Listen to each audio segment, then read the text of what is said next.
এই খুলনা বিভাগে যারা আছি, 2 জন মন্ত্রী পেয়েছি, যশোরের একজন, আমাদের ঝিনাইদের একজন। আমরা আইনাদেরকে সাথে নিয়ে ইনশাল্লাহ সবগুলো কাজ আঞ্জাম দেব। বাংলাদেশের ইতিহাসে বাংলাদেশের মানুষের ভোটের কালির দাগ মুছে দেওয়ার আগে মাননীয় প্রধানমন্ত্রী তার দেওয়া কথা রেখেছেন। প্রবন্ধকার যে প্রবন্ধ উপস্থাপন করেছেন, এর মধ্যে এই অঞ্চলের সকল উন্নয়নের কথা আছে। আমি মনে করি কুষ্টিয়ার সন্তান হিসেবে আমাদের যদি কোনো অভাব থেকে থাকে, সেই অভাবের প্রথম অভাব হচ্ছে আন্তরিকতার। প্রথম অভাব আন্তরিকতার, প্রথম অভাব যোগাযোগের, প্রথম অভাব নিজের পরিচয় দেওয়ার। আমরা কুষ্টিয়ার মানুষ খুব ইতস্তত বোধ করি কুষ্টিয়া হিসাবে নিজেকে পরিচয় দেওয়ার জন্য। আমাদেরকে আগে সে আন্তরিকতা তৈরি করতে হবে, নিজেদেরকে গৌরব। আমরা যে কুষ্টিয়া, মেহেরপুর, চুয়াডাঙ্গা, ঝিনাইদার মানুষ, সেই হিসাবে আমাদের পরিচয় দিতে যেন আমরা গৌরব বোধ করি, এমন কাজ করতে হবে, এমন কথা বলতে হবে। আমরা আজকে এখানে যে আলোচনায় এসেছি, আমাদের সন্তানদের একটা স্লোগান ছিল বৈষম্যহীন রাষ্ট্র ব্যবস্থা। কিন্তু খুবই দুঃখের সাথে বলতে হয়, অন্যান্য জেলা, অন্যান্য বিভাগের তুলনায় আমাদের এই দক্ষিণ পশ্চিমাঞ্চলের জেলাগুলোর পরিস্থিতি আপনারা সবাই নিজ চোখে দেখছেন। কেন? আমাদের মেধা, আমাদের সংস্কৃতি, আমাদের কৃষকদের ত্যাগ সবই তো আছে, কিন্তু কেন কি জন্য আমরা এই স্বাধীনতার 54-55 বছরও কেন আমরা সেই কাঙ্ক্ষিত লক্ষ্যে যেতে পারছি না? আমরা যে দল মত নির্বিশেষে আমরা সবাই কাঁধে কাঁধ মিলিয়ে আমরা যদি কাজ করি, তাহলে অবশ্যই আমাদের এই দক্ষিণ পশ্চিমাঞ্চলের এই অবহেলিত মানুষ সবাইকে সাথে নিয়ে আমরা সামনের দিকে এগিয়ে যেতে পারব।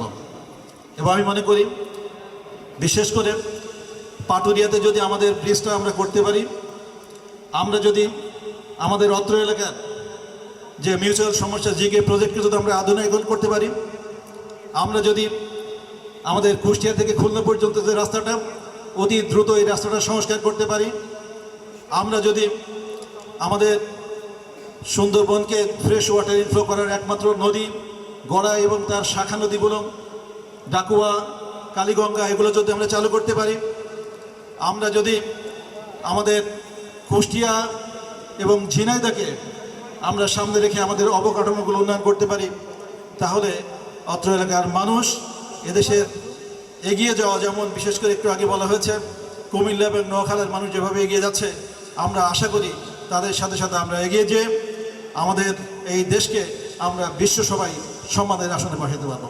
আপনাদের এই দক্ষিণ পশ্চিম অঞ্চল, এর মধ্যে আমি বাগেরহাটের সন্তান, আমি অন্তর্ভুক্ত, কিন্তু আমি অন্য কোনো ডিস্ট্রিক্টের কথা বলবো না। আমি 1 মিনিটে শুধু আমার কথা বলবো। এই বিশ্ববিদ্যালয়ে এমনই জায়গা অবস্থিত যেখানে কমিউনিকেশন সিস্টেমটা খুবই দুর্বল। আমি মাননীয় মন্ত্রীর কাছে বলবো, আমাদের কমিউনিকেশন ট্রান্সপোর্টের যে এক্সপেন্স, সে এক্সপেন্সের কারণে বিশ্ববিদ্যালয়ে অনেক আমাদের বাজেট ঘাটতি হয়। আমরা যাতে এখানে রেল লাইনের যদি ব্যবস্থা করা হতো, ঝিনাইদহ রেল লাইন ব্যবস্থা, সেটি আমাদের এখানে সংযোগ এবং টাচ করে যাবে, তাহলে ইসলামী বিশ্ববিদ্যালয় আজীবন এই মাননীয় মন্ত্রীর কাছে কৃতজ্ঞ থাকতো। আরেকটি হলো, আমি চায়না সফর করে 2টি ইনস্টিটিউটের কথা বলেছিলাম তাদের সাথে। একটা হলো ইনস্টিটিউট অফ এগ্রিকালচার, আরেকটি হলো institute of food and nutrition. আমাদের ডিপার্টমেন্ট আছে ফুড অ্যান্ড নিউট্রিশনের।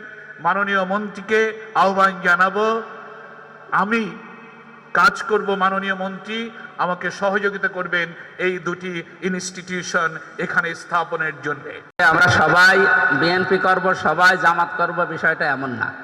আমি যেহেতু সারা দেশ ঘোরা মানুষ, নোয়াখালীর কথা শুনছিলাম, ওনাদের যে সমস্ত ঐক্যগুলো আছে এলাকার স্বার্থে, আমরা দল মত আলাদা থাকতেই পারে, এলাকায় যে সমস্ত কথাগুলো প্রায় 22-23টা পয়েন্ট আমি লিখেছি, এইগুলো আমরা আগামীতে এই খুলনা বিভাগে যারা আছি, 2 জন মন্ত্রী পেয়েছি, যশোরের একজন, আমাদের ঝিনাইদের একজন। আমরা আইনাদেরকে সাথে নিয়ে ইনশাল্লাহ সবগুলো কাজ আঞ্জাম দেব। প্রবন্ধকার যে প্রবন্ধ উপস্থাপন করেছেন, এর মধ্যে এই অঞ্চলের সকল উন্নয়নের কথা আছে।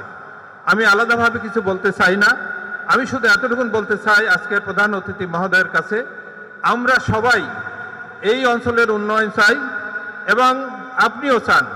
আপনি আমাদেরকে সার্বিকভাবে সহযোগিতা করবেন সকল মন্ত্রণালয়ে যে সমস্ত উন্নয়নমূলক কাজ হয়, যেগুলি আমাদের প্রয়োজন, আপনার নেতৃত্বেই আমরা সেই কাজগুলি আমরা করব। আপনি আমাদের সার্বিক সহযোগিতা দেবেন। আমরা বিগত ফ্যাসিস্ট সরকারের সময় একসাথে জেল খেটেছি, একসাথে মিছিল করেছি, একসাথে কোর্টে হাজিরা দিয়েছি। এই এলাকার উন্নয়নের ক্ষেত্রে আমরা সকল দল মতের ঊর্ধ্বে উঠে সবাই কাঁধে কাঁধ মিলিয়ে এই এলাকার উন্নয়ন চাই। আপনারা কি চান?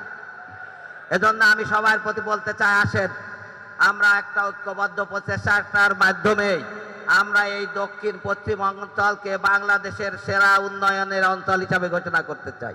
বাংলাদেশের ইতিহাসে বাংলাদেশের মানুষের ভোটের কালির দাগ মুছে দেওয়ার আগে মাননীয় প্রধানমন্ত্রী তার দেওয়া কথা রেখেছেন। উনি বলেছিলেন ক্ষমতায় গেলে 10,000 টাকা পর্যন্ত কৃষি ঋণ মওকুফ করবেন। আমরা প্রায় 11 লক্ষ কৃষকের 1,500 কোটি টাকা পর্যন্ত, 10,000 পর্যন্ত যাদের ঋণ ছিল তাদের কৃষি ঋণ মওকুফ করেছি প্রথম ক্যাবিনেট মিটিংয়ে। আমরা ফ্যামিলি কার্ডের পাইলট প্রজেক্ট চালু করে প্রথম দিনেই 38,000 ফ্যামিলি কার্ড ইস্যু করেছি। পর্যায়ক্রমিকভাবে আমরা 4 কোটি ফ্যামিলি কার্ড ইস্যু করব বাংলাদেশের প্রতিটি ফ্যামিলির জন্য।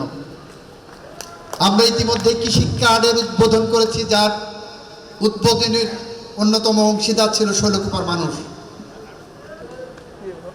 হানাহানি, রক্তপাত এটা থাকবেই।